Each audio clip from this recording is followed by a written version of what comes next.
Hello my friends. ඉතින් අපි France ආපු පළවෙනි දවසේම හවස වෙයි කියන්නේ දෙකට විතර අපි සැක්ටර්කෝ බැසිලිකා නැරඹීමට ගියා. ඉතින් හවස වරුවේ තමයි අපි එතනට ආවේ. එතකොටත් විදේශ සංචාරකයන් වැඩි පිරිසක් ඒ ස්ථානයේ සිටියා. ඉතින් හරිම ලස්සනයි. මුළු ප්‍රංශ නගරේම අපිට නරඹන්න හැකියාව තියෙනවා මේ ස්ථානයේ ඉඳලා. ඉතින් මේකට නම් කිහිපයක් තියෙනවා. Basilica of the Sacred Heart of Paris. ඒ වගේම Sacré-Cœur කියලා short name එක කියනවා. ඉතින් Montmartre Basilica කියලා මේක හඳුන්වනවා. ඉතින් අපි මේ දේවස්ථානයට ඇතුළු වුණා. හරිම ලස්සනයි. ඒ වගේම හරිම නිහඬියාවක් පවතින ස්ථානයක්. ඉතින් අපි පැයක් පවන මේ ස්ථානයේ රැඳුණා. ඉතින් ඔබත් නරඹන්න මේ විස්තර බව සහ මේ සුන්දරත්වය ෆ්‍රාන්සයේ තුල. ඉතින් සැක්ටර්කෝ බැසිලිකාව ෆ්‍රාන්සයේ පැරිස් නගරයේ මොන්මාර්ටේ කන්ද මත තමයි පිහිටා තියෙන්නේ. අතිශය ප්‍රසිද්ධ ක්‍රිස්තියානි දේවස්ථානයක්. ඉතින් මෙම බැසිලිකාව 1875 සිට 1914 දක්වා කාලය තුල ඉදි කරලා තියෙනවා. ඒ කියන්නේ අවුරුදු 14ක් ගිහිලා තියෙනවා මේ බැසිලිකා සැක්ටර්කෝ බැසිලිකාව නිර්මාණය කරන්න. ඒ වගේම තමයි ඒ රෝමන් බයිසෙන්ටයින් වස්තු විද්‍යාත්මක ශෛලියට අයත් වන බව මොවුන් පවසනවා. මුළු ක්‍රිස්තියානි දේවස්ථානයම නිර්මාණය වෙලා තියෙන්නේ සුදු පැහැති පාසානයෙන් තමා මේක නිම වෙලා තියෙන්නේ. මෙම දේවස්ථානයේ පැරිස් නගරයේ ඕනෑම කොනකින් දැකගත හැකි වීමත් විශේෂත්වයක්.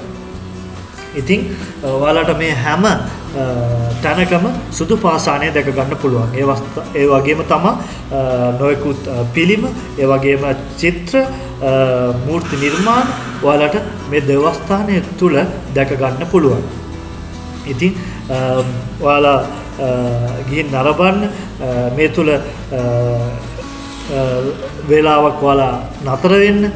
ඉතින් මෙහි ඇති සුවිශේෂත්වය ඔයාලා තේරුම් ගන්න. ඉතින් බැසිලිකාව ඇතුළත අති විශාල මොසයික් චිත්‍රය, ඒ කියන්නේ ක්‍රිස්ට් ඉන් මැජෙස්ටි කියන චිත්‍රය ලෙස හඳුන්වනු ලබන මෙම චිත්‍රය ලෝකයේ විශාලතම මොසයික් චිත්‍රවලින් එකක් කියලා සැලකෙනවා. සැක්ටර්කෝ බැසිලිකාව ආගමික වැදගත්කමක් පමණක් නොවේ, සංචාරකයින්ගේ ඉතා ආකර්ශනීය ස්ථානයක්.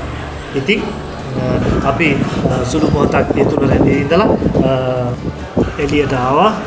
ඉතින් අහසත් හරිම ලස්සනයි, වටපිටාවත් හරිම ලස්සනයි. ඔයාලට මේ දැක ගන්න පුළුවන් මේ බැසිලිකාවේ තියෙන ලස්සන. ඉතින් අපි එළියට ඇවිල්ලා එතන වටපිටාවේ සුන්දරත්වය අපි නැරඹුවා. ඒ වගේම තමයි මෙතන පහළට ආපුවම අපිට බැසිලිකාව ඉතාමත් අලංකාරවත් අන්දමින් අපිට දැක ගන්න පුළුවන්. සුදු පාට පාසානයෙන් නිම වෙලා තියෙන බැසිලිකාව පහළට ආපුවම වඩාත් ලස්සනට සහ මේක කැමරාවට හසු කරගන්න පුළුවන්. ඒ වගේම තමයි මදක් පහළට ආවට පස්සේ මේ වගේ පොකුණක් දැක ගන්න පුළුවන්. ඉතින් මෙතනත් ලොකේෂන් එක හරිම ලස්සනයි. ඔයාලට ෆොටෝ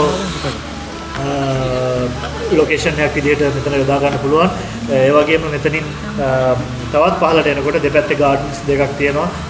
හරිම ලස්සනයි මල්. එහෙම සියලුම දේ හරිම ලස්සනයි. ඒ වගේම මෙතනින් පහළට ආවට පස්සේ පාරවල් කිහිපයක් තියෙනවා. ඒ පාරවල් වල තියෙන පුංචි පුංචි ගිෆ්ට් මිලදී ගන්න පුළුවන්. ඒ වගේම කෑම වර්ග මිලදී ගන්න පුළුවන්. අපි ඔන්න පුංචි ස්වීට්ස් කඩේකට ආවා. ඒකේ හැමතැනම තියෙන්නේ ස්වීට්ස් වර්ග. ඉතින් හරිම රසයි. ඔයාලත් යන්න ගිහින් මේ අත්දැකීම් විඳ ගන්න. ඉතින් ඊට පස්සේ අපි